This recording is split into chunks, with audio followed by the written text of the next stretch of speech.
Qui n'a jamais entendu cette phrase ? Crois en tes rêves. Martin Luther King disait « Croyez en vos rêves, ils se réaliseront peut-être. » Le problème, c'est ce peut-être. Parce qu'entre maintenant et ce rêve-là, il y a l'attente, il y a l'espérance et parfois, il y a le malheur. Alors je te pose une question simple. Espérer t'empêche-t-il d'être heureux ? N'est-il pas vrai que nous autres hommes, nous désirons tous être heureux ? Demandait Platon dans Ottidem. Tous les hommes recherchent d'être heureux. Cela est sans exception. C'est le motif de toutes les actions de tous les hommes jusqu'à ceux qui vont se pendre, disait Pascal dans ses pensées.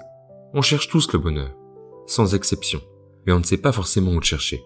Le philosophe français André Comte-Sponville propose « Et si le bonheur, c'était d'arrêter d'espérer ?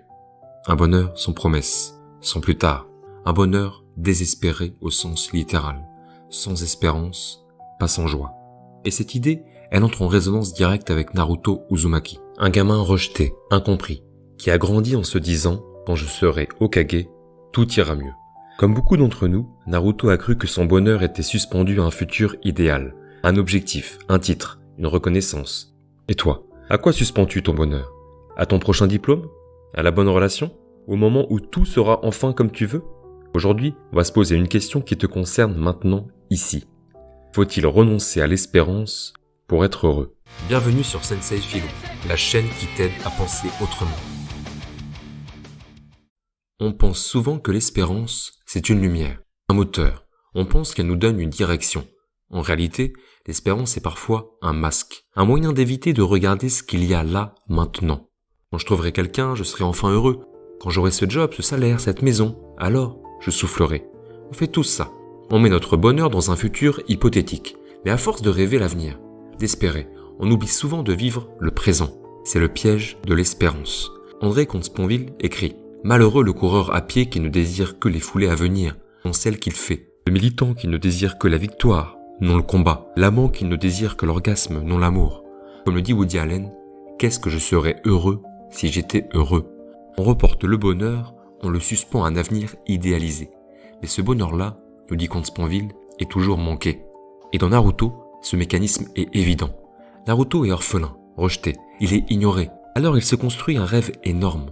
Quand je serai Hokage, tout ira mieux. Pour lui, devenir Hokage n'est pas un projet, c'est un pansement, une compensation, une façon de dire le bonheur je l'aurai plus tard, quand j'aurai enfin ce qui me manque. Comme nous quand on pense, le jour où j'aurai tout réglé dans ma vie, je serai heureux. Mais ce jour n'arrive jamais. Ce que Comte-Sponville rappelle, mais que Platon et Sartre avaient déjà dit avant lui, le désir naît du manque. Et l'espérance, c'est du désir. Donc c'est du manque. Imagine que tu attends un message important, un message qui pourrait changer les choses. Tu regardes ton téléphone toutes les 30 secondes. Et tant qu'il n'arrive pas, tu n'es pas bien. Tu n'es pas mal parce que le message est grave. Tu es mal parce qu'il manque. À l'instant où il arrive, tu respires, tu es soulagé. Mais est-ce que tu es heureux ? Pas vraiment. Tu es juste libéré du manque. C'est exactement ce que Comte-Sponville veut dire.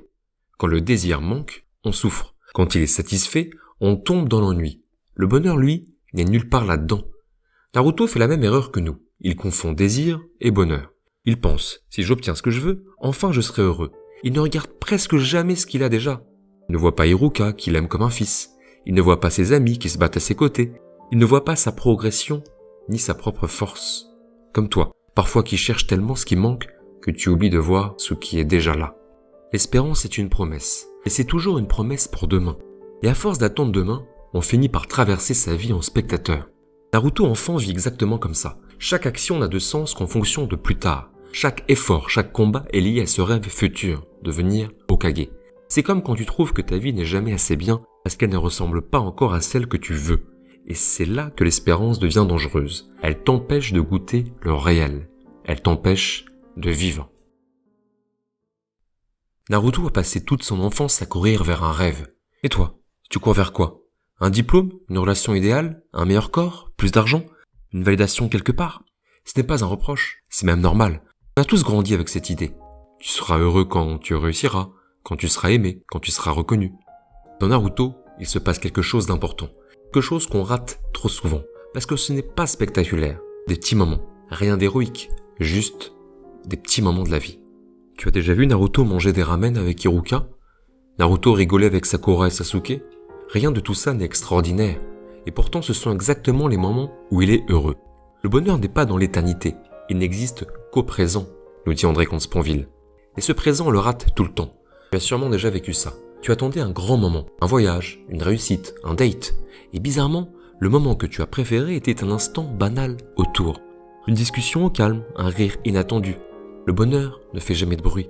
Et Naruto n'y fait attention que quand il arrête de courir. Mais vivre le présent a un prix. Parce qu'il faut accepter qu'un certain bonheur ne viendra jamais.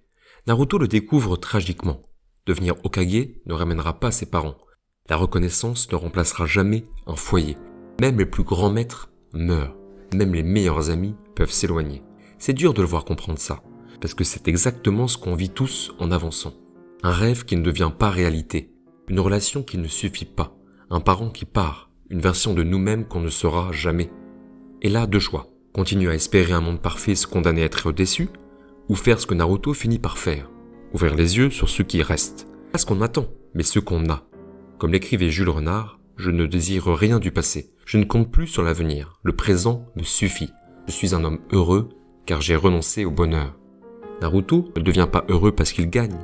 Il le devient parce qu'il renonce à un bonheur imaginaire. Et c'est seulement à ce moment-là qu'il commence à vivre le vrai. Alors une fois qu'on a compris ça, une question reste. Si on arrête d'espérer, qu'est-ce qui nous fait avancer? Si le bonheur n'est plus un objectif, pourquoi se lever le matin? Pourquoi se battre? Pourquoi aimer? Naruto va nous donner la réponse, sans même chercher à faire la morale. Il ne vit plus pour être heureux, il vit par fidélité à ceux qu'il aime, au village, à ce qu'il est devenu. Et c'est dans cette fidélité que naît le vrai bonheur, celui qui ne dépend pas du futur. Tu sais ce moment dans la vie où tu réalises que personne ne viendra te sauver? Que rien ne se passera tout seul, que l'avenir ne te doit rien? Naruto lui aussi passe par là. Après la guerre, après les pertes, après les désillusions, il aurait pu tout laisser tomber. Il aurait pu se dire ça suffit. Il aurait pu se reposer sur ce qu'il a accompli. Mais non, il continue, il agit, il protège, il construit, il aime. Et pas parce qu'il espère une récompense. Pas parce qu'il attend le bonheur au bout du chemin. Il agit parce que c'est juste, parce que c'est cohérent avec ce qu'il est devenu. C'est exactement ce qu'explique André Comte-Sponville en citant Sénèque. Quand tu auras désappris à espérer, je t'apprendrai à vouloir. La volonté, c'est le contraire de l'espérance. L'espérance attend, alors que la volonté agit. Il y a une phrase magnifique chez Spinoza, reprise par André Comte-Sponville. Aimer, c'est se réjouir. Pas se réjouir d'un monde rêvé, mais se réjouir de ce qui est ici, maintenant. Naruto comprend ça en devenant adulte. Il aime son village, ses amis. Il aime ses responsabilités, ses blessures même. Il aime la vie, sa vie. Pas celle qu'il avait imaginée enfant. Et c'est là, vraiment là, qu'il devient heureux, parce qu'il n'attend plus, parce qu'il n'espère plus que la vie soit différente, parce qu'il l'aime telle qu'elle est. Et toi, aimes-tu la vie même si elle n'est pas celle que tu t'étais promise à 14 ans? Désespéré. Chez Comte-Sponville, le mot ne veut pas dire triste, ça veut dire libéré de l'espérance, libéré de l'attente, libéré du futur fantasmé. Et c'est exactement ce que Naruto découvre. Pas un bonheur spectaculaire, mais un bonheur tranquille. Mais un bonheur construit sur l'action, la fidélité et l'amour. Naruto devient heureux le jour où il arrête d'espérer. Alors, faut-il renoncer à l'espérance pour être heureux? Ce n'est pas l'espérance qui a fait grandir Naruto. Ce n'est pas l'espérance qui l'a rendu heureux. C'est le moment où il a cessé d'attendre.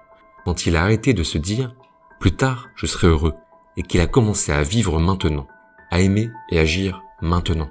C'est là que Naruto a trouvé ce qu'il cherchait depuis le début. Le philosophe André Comte-Sponville le dit mieux que personne. Le contraire d'espérer, c'est connaître, agir et aimer. Ce n'est pas renoncer au bonheur, c'est renoncer à l'attendre. Alors laisse-moi te poser cette question. À quoi est-ce que toi, tu accroches ton bonheur? À un diplôme? À une histoire d'amour? À une réussite presque imaginaire? Ne peux-tu pas, dès maintenant, dans quelque chose d'imparfait, trouver déjà une part de joie? Parce que le bonheur n'est pas une destination. Ce n'est pas un rêve. Le bonheur, c'est une manière d'être vivant, ici, maintenant, dans ce qui existe et pas dans ce qui manque. Si cette vidéo t'a parlé, si elle t'a fait réfléchir, tu peux liker, commenter, t'abonner. Arrête d'espérer et commence à vivre. C'était Marc-Antoine, professeur à l'éducation nationale, alias Sensei Philo. À très vite.